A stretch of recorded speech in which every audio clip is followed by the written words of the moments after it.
14 मई 2008 की सुबह नोएडा के जलवायु विहार अपार्टमेंट में एक ऐसा रहस्य उजागर हुआ जिसने पूरे देश को हिलाकर रख दिया। तलवार परिवार के लिए यह सुबह हमेशा की तरह होनी चाहिए थी, शांत और सुखद। लेकिन उस दिन कुछ अलग ही था। नमस्कार दोस्तों, मैं हूं राज और आप देख रहे हैं राजनामा यूट्यूब चैनल। आगे बढ़ने से पहले दोस्तों, वीडियो को लाइक करके चैनल को सब्सक्राइब कर लीजिए। सुबह के करीब 6 बजे जब डॉक्टर राजेश और नुपुर तलवार की मेड भारतीय उनके फ्लैट की घंटी बजाने आई तो उसे दरवाजा अंदर से बंद मिला। दरवाजा खोलने के लिए जब भारतीय ने जोर लगाया तो उसे नुपुर तलवार की आवाज सुनाई दी। दरवाजा हेमराज ने खोला होगा, लेकिन जब कुछ देर तक कोई प्रतिक्रिया नहीं मिली तो तलवार दंपत्ति खुद दरवाजा खोलने आए। भारतीय जब अंदर गई तो उसने जो देखा उससे उसके पैरों तले जमीन खिसक गई। अपराध के दृश्य पर बिखरे खून और आक्रोश की गूंज थी। 14 वर्षीय अरुषि तलवार अपने बेड पर मरी पड़ी थी। उसके सिर पर चोट के गंभीर निशान थे और गले पर गहरा कट, जो दर्शा रहा था कि हत्या बहुत ही कठोरता से की गई थी। कमरे में ज्यादा संघर्ष के निशान नहीं थे, जो इसे और रहस्यमय बना रहा था। हत्या के तुरंत बाद पुलिस और मीडिया का ध्यान एक व्यक्ति पर गया, हेमराज। वह तलवार परिवार का घरेलू नौकर था जो घटना की रात से ही गायब था। पुलिस ने अनुमान लगाया कि हेमराज ही हत्यारा हो सकता है, जो हत्या के बाद फरार हो गया था। मीडिया ने इस हत्या को ऑनर किलिंग करार देना शुरू कर दिया। शुरुआती जांच में पुलिस ने यह थ्योरी दी कि शायद तलवार दंपत्ति ने अरुषि और हेमराज को किसी अप्रिय स्थिति में देख लिया हो और गुस्से में आकर दोनों की हत्या कर दी। लेकिन यह मामला तब और उलझ गया जब अगले ही दिन हेमराज की भी लाश बरामद हुई, और वह भी तलवार दंपत्ति के घर की छत पर। यह एक चौंकाने वाला मोड़ था। अब पुलिस के लिए सवाल और बड़ा हो गया था, क्या हेमराज भी एक पीड़ित था? अगर वह हत्यारा नहीं था तो असली कातिल कौन था? जब पुलिस पहली बार तलवार परिवार के फ्लैट पर पहुंची तो उन्होंने एक बड़ी गलती की। उन्होंने अपराध स्थल को ठीक से सील नहीं किया और कई बाहरी लोग, पड़ोसी, मीडिया और रिश्तेदार मकान में बेरोक टोक के घुस आए। इससे क्राइम सीन के अहम सबूतों के साथ छेड़छाड़ हो गई। यहां तक कि जब पुलिस को शक हुआ कि हेमराज की लाश छत पर हो सकती है तो भी उन्होंने तुरंत जांच नहीं की। जब अगले दिन पड़ोसियों ने पुलिस को छत पर खून के धब्बे दिखाए तब जाकर दरवाजा तोड़ा गया और हेमराज का लाश मिला। अब मामला पूरी तरह बदल चुका था। यह अब सिर्फ एक हत्या नहीं रही, बल्कि एक डबल मर्डर बन चुकी थी। हेमराज की लाश मिलने के बाद पुलिस की सारी थ्योरी बदल गई। अब सवाल था, अगर हेमराज भी मारा गया था तो असली कातिल कौन हो सकता है? हत्या के तरीके पर गौर करें तो दोनों ही पीड़ितें अरुषि और हेमराज के सिर पर भारी वार किए गए थे, जिससे वह बेहोश हो गए। फिर किसी तेज धारदार हथियार से उनके गले काटे गए। पुलिस को यह तरीका प्रोफेशनल हथियारों जैसा लगा, लेकिन घर के अंदर किसी बाहरी व्यक्ति के घुसने के कोई ठोस सबूत नहीं मिले। यहीं से शक की सुई तलवार दंपत्ति की ओर घूमी। पुलिस के अनुसार अगर घर में कोई जबरन घुसा नहीं तो इसका मतलब यह हो सकता है कि हत्यारा घर के अंदर ही था। पुलिस ने अपनी जांच में दावा किया कि शायद डॉक्टर राजेश तलवार ने अरुषि और हेमराज को एक अप्रिय स्थिति में देख लिया हो और गुस्से में आकर हत्या कर दी हो।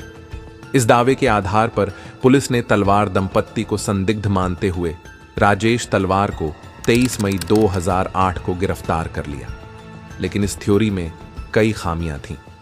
एक, कोई ठोस सबूत नहीं। पुलिस के पास ऐसा कोई फॉरेंसिक प्रमाण नहीं था जो यह साबित करता हो कि हत्या तलवार दंपत्ति ने ही की है। 2, हथियार नहीं मिला।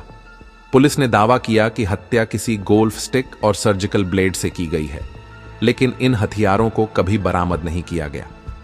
3, माता पिता का व्यवहार। मीडिया में कई बार यह दिखाया गया कि तलवार दंपत्ति का व्यवहार अच्छा नहीं था, लेकिन क्या माता पिता अपने ही बच्चे की हत्या कर सकते हैं? इन सवालों के जवाब अभी भी अधूरे थे, लेकिन पुलिस ने जल्दबाजी में यह निष्कर्ष निकाल लिया कि यह एक ऑनर किलिंग है। पुलिस की जांच में कई खामियां थीं, जिसके कारण इस केस को सीबीआई के हवाले कर दिया गया।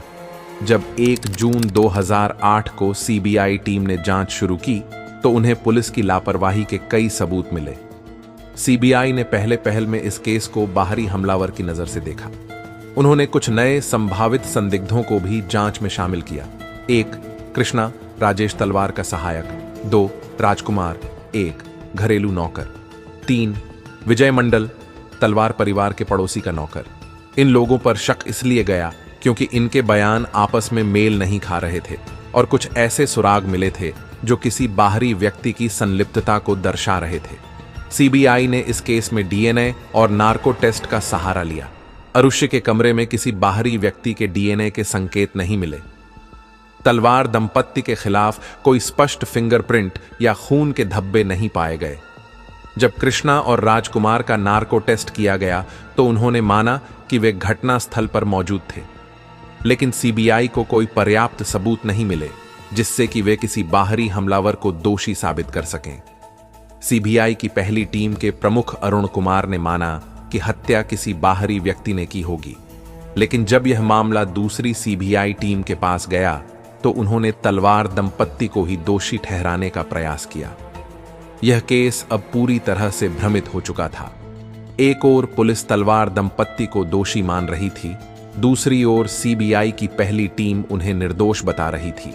अरुषि हेमराज हत्याकांड अब सिर्फ एक पुलिस जांच का मामला नहीं रह गया था। यह एक हाई प्रोफाइल केस बन चुका था जिसमें मीडिया, जनता और जांच एजेंसियों की अलग अलग राय थी।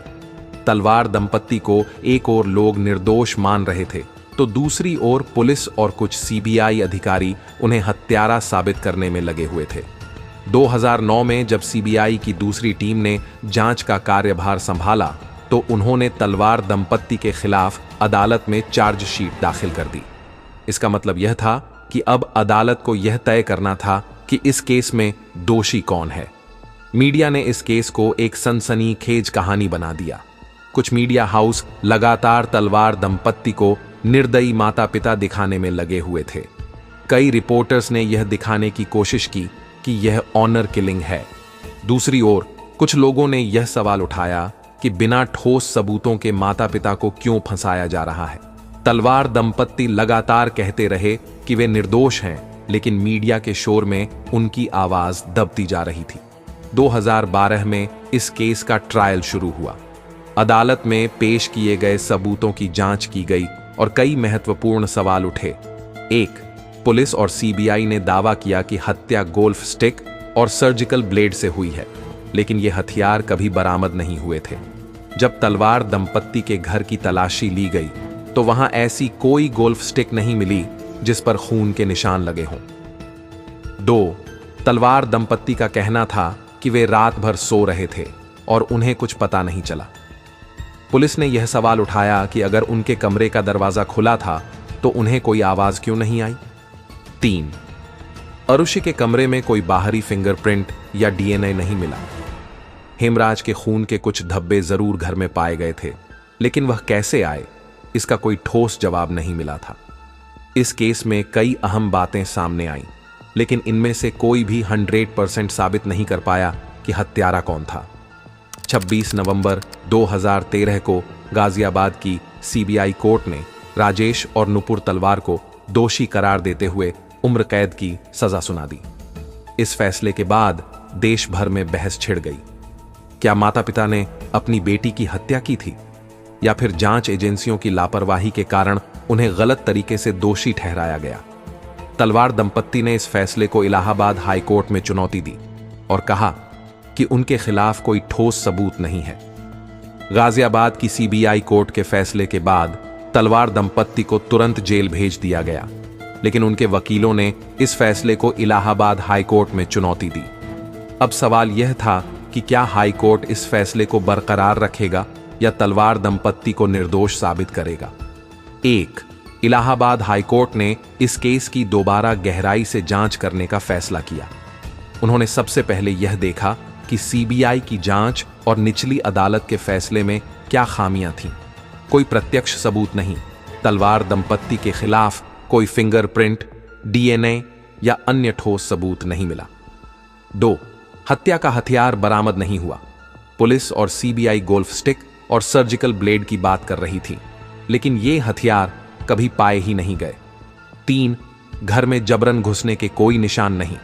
यह दावा किया गया कि घर के अंदर कोई बाहरी व्यक्ति नहीं घुसा था, लेकिन इसकी पुख्ता जांच भी नहीं हुई थी। 4. सीबीआई की पहली टीम ने जब कृष्णा और अन्य नौकरों का नार्को टेस्ट किया था तो उसमें कुछ ऐसे बयान सामने आए थे जिनसे उनके शामिल होने की आशंका थी। लेकिन सीबीआई की दूसरी टीम ने इस दिशा में ज्यादा ध्यान नहीं दिया था। क्या तलवार दंपत्ति निर्दोष थे?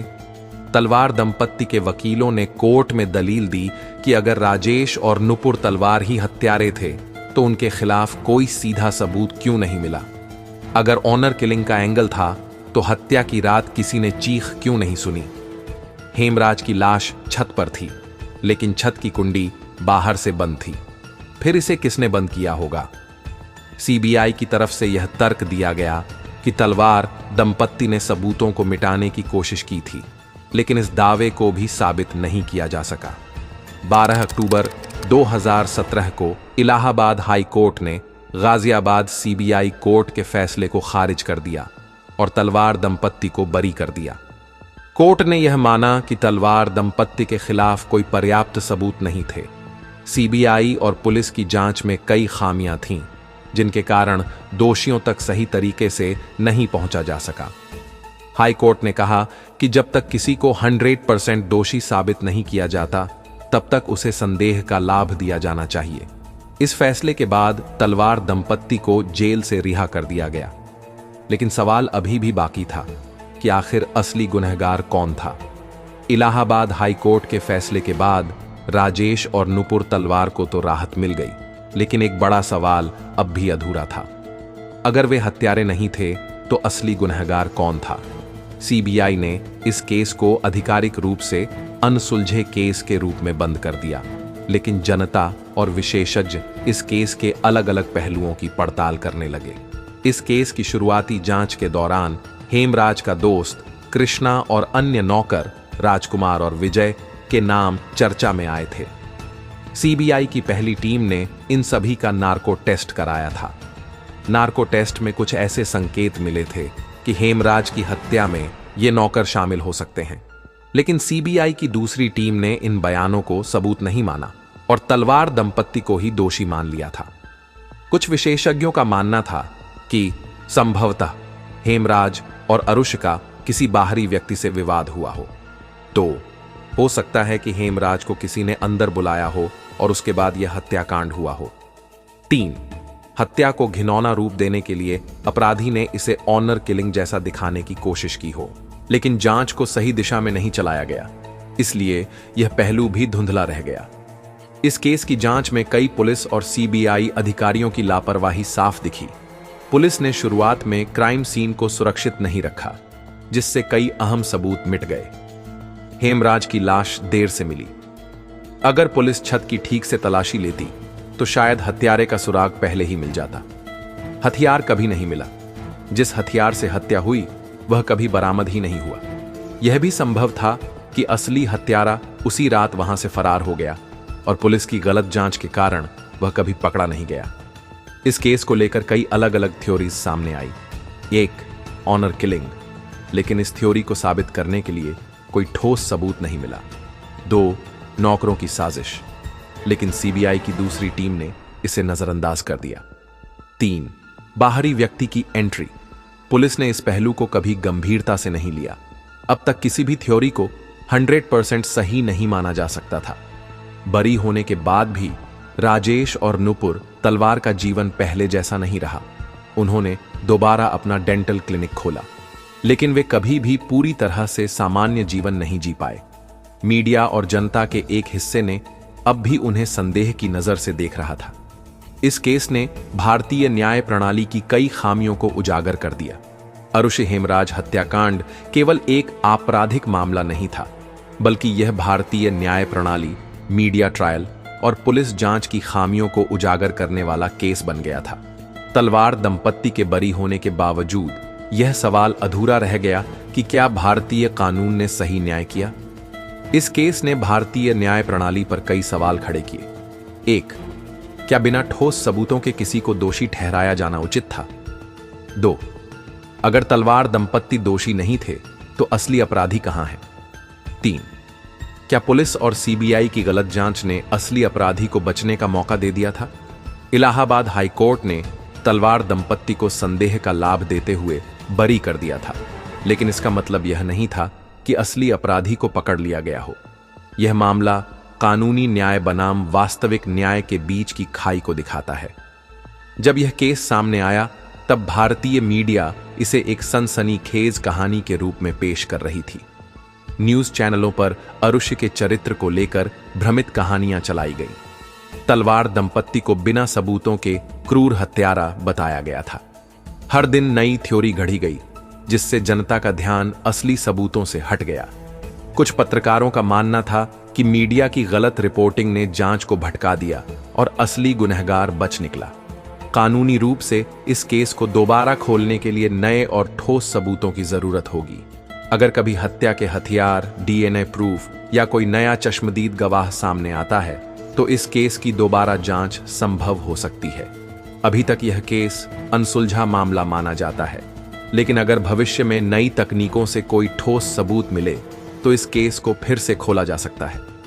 जेल से बाहर आने के बाद राजेश और नूपुर तलवार की जिंदगी पूरी तरह बदल चुकी थी। उन्होंने दोबारा डेंटल क्लिनिक खोला, लेकिन ज्यादातर लोग अब भी उन्हें शक की नजर से देखते थे। मीडिया ट्रायल के कारण उनकी छवि धूमिल हो चुकी थी। उन्होंने सार्वजनिक जीवन से दूरी बना ली और केवल अपने पुराने मरीजों को देखने लगे। अरुषि हेमराज हत्याकांड केवल एक परिवार का निजी दुख नहीं था, बल्कि यह भारतीय समाज, कानून, मीडिया और पुलिस व्यवस्था के लिए एक आईना बन गया था। यह केस दिखाता है कि कैसे गलत जांच, मीडिया ट्रायल और न्याय प्रणाली की खामियां किसी निर्दोष को अपराधी बना सकती हैं और असली गुनहगार को छुपा सकती हैं। इस केस में सबसे बड़ा सवाल पुलिस की लापरवाही पर उठता है। 1. क्राइम सीन को सुरक्षित नहीं रखा गया। हत्या के बाद कई लोग बेधड़क घर में आ जा रहे थे, जिससे सबूत नष्ट हो गए। 2. हत्या का हथियार बरामद नहीं हुआ। पुलिस कभी भी तय नहीं कर पाई कि हत्या किससे हुई थी। 3. पहले दिन ही हेमराज को संदिग्ध माना गया। पुलिस ने यह मान लिया कि हेमराज फरार है, जबकि उसकी लाश छत पर थी। अगर पुलिस जांच सही दिशा में चलती तो शायद असली हत्यारा पहले ही पकड़ा जा सकता था। यह केस भारतीय मीडिया के लिए भी एक सबक था। चैनलों ने बिना किसी ठोस सबूत के तलवार दंपत्ति को हत्यारा घोषित कर दिया। झूठी कहानियों से जनता का ध्यान असली अपराधी से हट गया। मीडिया ने केस को एक सनसनीखेज कहानी बना दिया, न कि एक गंभीर आपराधिक जांच। क्या यह मीडिया की जिम्मेदारी नहीं थी, बजाय गलत खबरें फैलाने के, कि वह सच्चाई को सामने लाए? इस केस के बाद भारतीय न्याय प्रणाली को लेकर कई सवाल उठे। क्या सिर्फ परिस्थितिजन्य सबूतों के आधार पर किसी को दोषी ठहराना सही है? क्या ऑनर किलिंग की थ्योरी को सबूतों के बिना आगे बढ़ाना ठीक था? क्या अदालतों को मीडिया के दबाव से अलग रहकर फैसले लेने चाहिए थे? हालांकि इस केस ने कानून व्यवस्था में तुरंत कोई बदलाव नहीं किया, लेकिन इसने एक बहस जरूर छेड़ दी कि भारतीय न्याय प्रणाली को और मजबूत बनाने की जरूरत है। अब तक कोई नहीं जानता था कि अरुषि और हेमराज का असली हत्यारा कौन था। अगर भविष्य में कोई नया सबूत मिलता है, जैसे कि हत्या का हथियार, डीएनए सैंपल या कोई गवाह, तो केस दोबारा खुल सकता है। लेकिन अभी तक यह केस अनसुलझे हत्याकांड की सूची में ही शामिल है। इस केस के बाद राजेश और नुपुर तलवार ने मीडिया से दूरी बना ली, लेकिन एक इंटरव्यू में उन्होंने कहा, हमारी बेटी की हत्या हुई, लेकिन हमें ही हत्यारा बना दिया गया। हमारी जिंदगी बर्बाद हो गई, लेकिन असली हत्यारा आज भी आजाद घूम रहा है। क्या हमें कभी न्याय मिलेगा? जांच एजेंसियों को सबूतों पर ध्यान देना चाहिए था, न कि केवल थ्योरी पर। मीडिया को जिम्मेदारी से रिपोर्टिंग करनी चाहिए थी, न कि किसी को बिना सबूत अपराधी बनाना चाहिए था। न्याय प्रणाली को सुनिश्चित करना चाहिए कि निर्दोष लोगों को सजा न मिले। अरुषि तलवार मर्डर केस आज भी भारत के सबसे रहस्यमय और विवादित केसों में से एक है। यह न्याय व्यवस्था, मीडिया और समाज के लिए एक सबक है कि हमें किसी भी अपराध की जांच ईमानदारी से करनी चाहिए, ताकि असली गुनहगार पकड़ा जाए और निर्दोष को न्याय मिले। क्या यह केस कभी सुलझ पाएगा? यह सवाल आज भी अधूरा है। दोस्तों, आपको क्या लगता है? हमें कमेंट बॉक्स में जरूर बताइएगा। साथ ही वीडियो को लाइक करके चैनल को सब्सक्राइब कर लीजिए। फिर मिलते हैं एक और दिल दहला देने वाली नई कहानी के साथ। तब तक के लिए हमें विदा दीजिए। जय हिंद।